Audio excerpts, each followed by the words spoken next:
Assalamualaikum warahmatullahi wabarakatuh. Waalaikumsalam warahmatullahi wabarakatuh. Berapa hari ke belakang saya ada pertanyaan. Pertanyaannya, apakah ada hadis dan dalilnya tentang zikir zahar la ilaha illallah yang dicontohkan Kangjeng Nabi Muhammad Sallallahu Alaihi Wasallam. Oh, masalah itu, masalah dikir. Dikir itu ada dua, satu dikir lisan, dua dikir hati. Dikir lisan kita pernah dalam Al-Quran, wa idza quri'al Quran fastami'u. Di mana dibacakan ayat suci Al-Quran maka dengarkan. Kalau dengarkan, apakah dalam hati atau ada suaranya? Ada dalam hati atau ada suaranya. Wa idza quri'al Quran fastami'u lahu wa ansitu la'alakum turhamun. Di mana dibacakan ayat suci Al-Quran maka dengarkanlah, perhatikanlah agar kita mendapat rahmat dari Allah. Apakah dalam hati bisa terdengar? Bisa kita memperhatikan jika dibaca dalam hati? Tidak. Berarti dibacanya baca Quran dengan suara?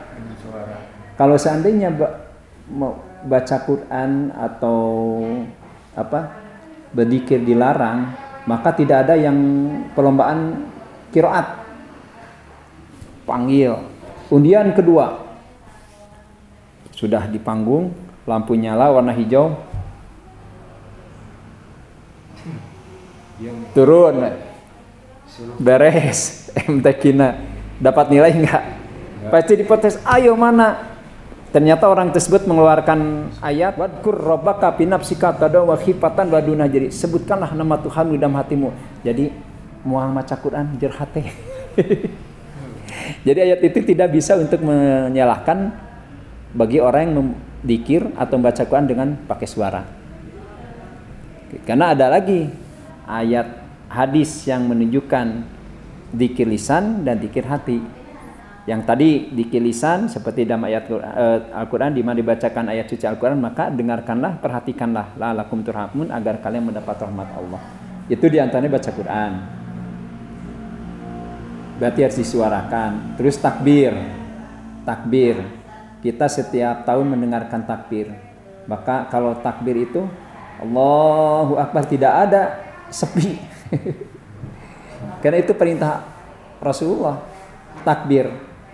Talbiyah itu dengan suara jahar, apalagi banyak Pak, termasuk setelah ba'da sholat yang 5 waktu, anna raf'a sauti bidzikri hina yansarifun nas minal maktubati kana ala ahdi Rasulillah sallallahu alaihi wasallam. Ini diriwayatkan oleh Imam Bukhari Muslim. Sesungguhnya mengeraskan suara ketika berzikir setelah ba'da sholat.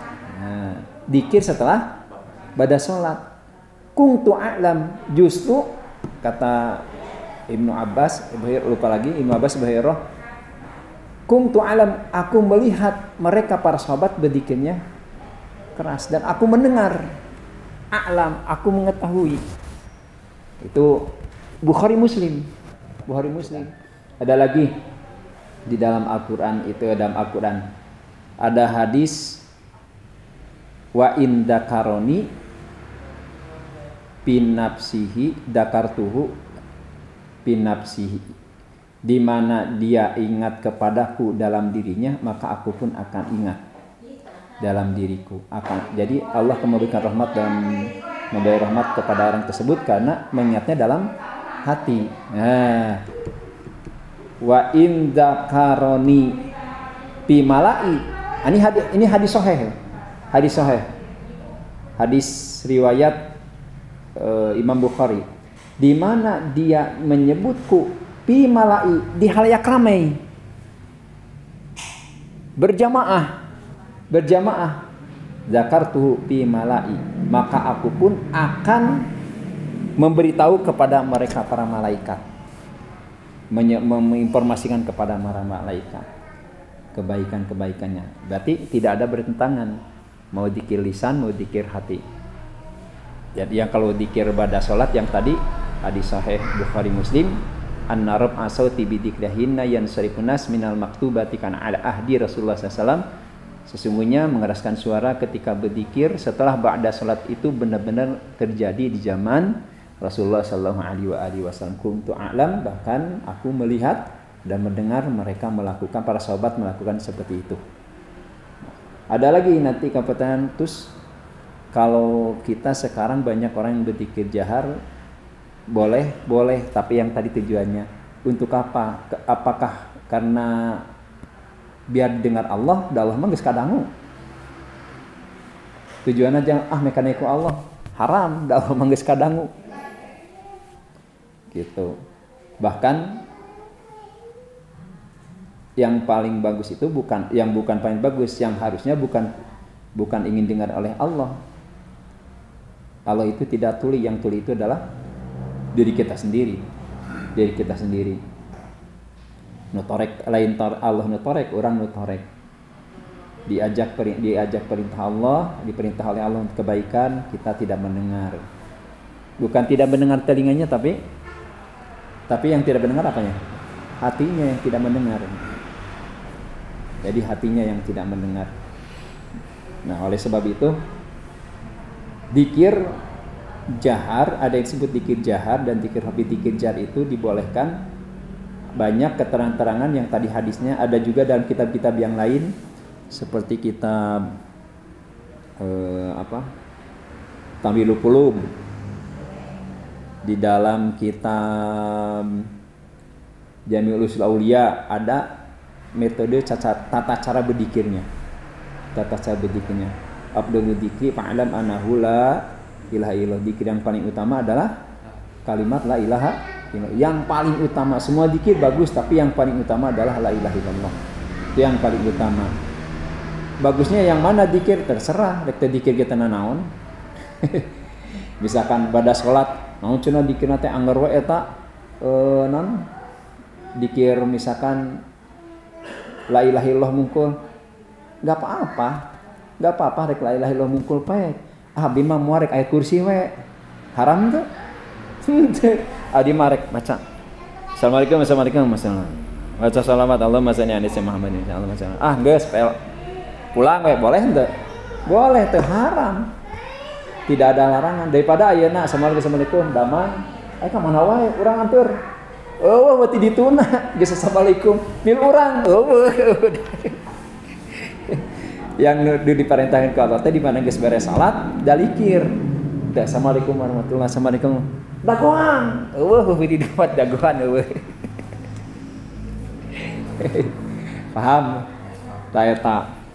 Jadi, nah terus ada ayat kieu. Dzikir kalimat la ilaha illallah lebih utama, bahkan ada keterangan ahlakun nas bidunub wa halakuni bila ilaha illallah. Cek setan manusia diruksak ku aing ku dosa. Kenapa mereka maksiat? Sama akulah. Cek saha? Cek setan. Wa halakuni bila ilaha, sedangkan aku diruksak dengan la ilaha. Jadi setan takut sama apa? La ilaha illallah. Kita kan hidup di dunia itu banyak godaan setan, maka harus perbanyak la ilaha illallah. Dalobana eta.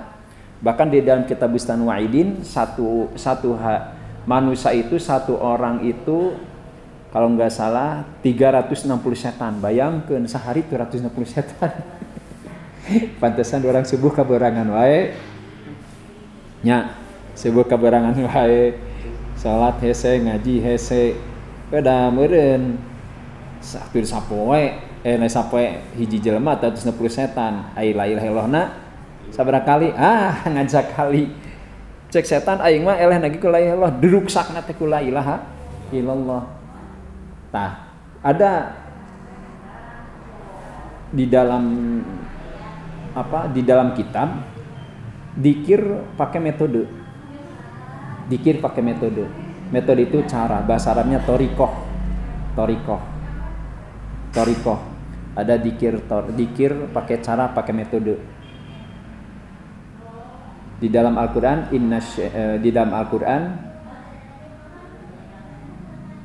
yang menjelaskan bahwa tsumma la'atan min baini aydihim wa min khalfihim wa aymanihim an sama'ilihim.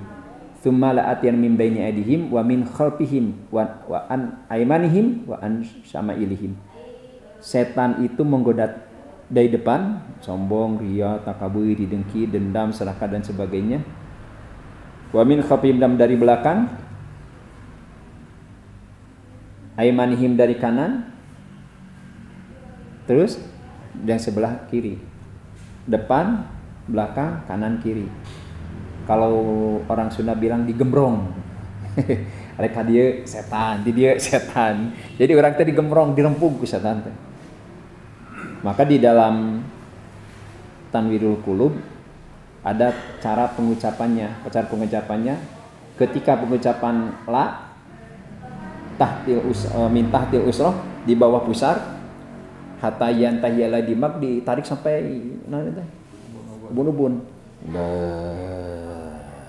Gitu. Singkaraos sampai kena kapekan otak. Kenapa sampai otak? Karena di sini banyak pikiran kotor. Pikiran kotor, suudon sama saudara, suudon sama tetangga, apalagi suudon sama Allah Subhanahu wa taala. Kenapa ya hidup itu begini terus padahal kita rajin sholatnya. Rajin puasanya, rajin zikirnya. Allah teh asa teu adil. Allah itu asa teu adil. Itu suudon, pikiran kotor. Kayaknya kita akan hidup susah. Suudon. Kayaknya saya sakit gak akan sembuh-sembuh. Itu suudon. Kenapa? Setan masuk ke otak. Maka dalam Tanwirul Qulub dari pusar sampai otak itu untuk menutup pintu-pintu setan. Pintu-pintu setan. Wan aymanihim, ke kanan. Ila katipatil ayman, di dalam kitab Jami'ul Usul Aulia, ketika mengucapkan ilaha itu ke kanan. Ila katipatil ayman, ilaha. Kenapa? Karena setan sebelah kanan. Setan di sebelah kanan. Sama ilihim ke kiri. Setan dari kiri, ilallah. Jadi la ilaha illallah, la ilaha illallah. Enggak, la ilaha illallah, la itu apa? Kosong. Tapi mengisi la ilaha illallah. Berbobot cara pengucapannya. Itu pintu-pintu setan, pintu-pintu setan. Kenapa kita suka mengucapkan la ilaha tapi kita masih kalah sama setan, hese, karena kita tidak ditutup pintu-pintunya. Mana pintu-pintu setan? Depan, belakang, kanan, kiri. La ilaha illallah hisni, kata Allah dalam hadis qudsi, la ilaha itu ada bentengku, maka bentengnya di benteng panmun di belakang pakai benteng, depan benteng, biar nggak ada apa? Hah? Nggak ada yang masuk. Kalau bentengnya depannya aja, belakang masuk, maka benteng la ilahnya itu harus tepat. Di mana bentengnya? Berarti di depan harus ada benteng, belakang ada, kanan ada, kiri ada. Gitu. Jadi la ilaha illallah. Nikmat luar biasa gitu. Nah, saya teringat lagi dulu pernah ketika di Sulawesi, di Makassar, ada orang ketika sudah diijazah zikir, talqin zikir, ini orangnya gelarnya sudah dokter, bukan dokter. Kak Udin bukan dokter, dokter. Dena kecil. Ketika dokter itu sudah diijazahan pakai zikir, bagaimana zikir agar kita bisa minimal kita bisa ada perubahan, maka metode seperti itu diinformasikan, zikirnya seperti ini. La dari pusat sampai otak, ila susu kanan atas, ha susu kanan bawah, ila susu kiri atas, lapan Allah susu kiri bawah. La ilaha illallah. Nah, ketika setelah kasih tahu kanan atas, kanan bawah, kiri atas, kiri bawah. Ada latifah atau cakra, cek tukang naon atunya meditasi mah cakra cenah. Kanan atas, kanan bawah, kiri atas, kiri bawah. Ilaha illallah. Setelah dikasih tahu kata dokter, Tad, mau tanya atau apa? Ya, Ustaz, kenapa kesini? Saya tahunya dari sananya, kata saya begitu. Saya ada di dalam kitabnya seperti itu. Ada dalam kitabnya seperti itu. Bahkan guru menangkap seperti itu. Ini mohon maaf, Tad, ini menurut saya dilihat dari kacamata medis. Manusia itu memiliki 4 bilik. Bilik ke-1, bilik kedua, bilik ketiga, bilik keempat. 1, 2, 3, 4. Saya kan nggak paham apa itu bilik. Yang tahu saya bilik itu rumah, panenku bilik ini nya. Rumah bilik. Rumah bilik kan aya nu ke tembok. Bukan itu, Tad, katanya. Maksud bilik ini, saya juga nanya, kenapa dok? Ini bilik ada ini. Terus kena 1, 2, kena 1, 2, 3, 4. Di kedokteran memang katanya seperti itu. Ini bilik 1, bilik kedua, bilik 3, bilik 4. Kata saya begini. Ditanya, kenapa dok nggak satunya belah sini? Atau ini ke-4, ini ke-7, kedua, ini ke-1. Kenapa seperti itu? Ada bilik 1, 2, bilik 3, 4. Karena oksigen itu ditarik ke atas, disimpan dulu ke sini pertama, terus disimpan ke bilik kedua, simpan ke bilik ketiga, disimpan ke bilik keempat. Saya kan masih penasaran, kenapa oksigen mesti ke sini? Nah oksigen kudu ka dieu heula, matak naon ka dieu gitu. Ka dieu we langsung. Teu kudu ka dieu. Karena oksigen itu katanya mengikuti aliran darah. Aliran darah teh ke sini katanya. Ka dieu terus ka dieu heula, kanan atas, kanan bawah, kiri atas, kiri bawah. Kayak telepon kanan atas, kanan bawah. Jadi ka dieu heula cenah mengikuti aliran darah. Jadi berarti ka dieu ngikuti aliran darah. Setelah saya mendengar itu, muringkak bulu punduk, nah tentunya lain pada daya juri lain. Saya begitu kaget luar biasa, ya Allah, apa yang diamalkan dikir dengan metode itu. Saya teringat hadis, inna syaiton yajri minal insa majrodami. Sesungguhnya setan itu mengikuti aliran darah. Setan itu mengikuti aliran darah, berarti kemana? Kadia. Maka zikir yang hebat, yang paling tepat seperti itu metodenya.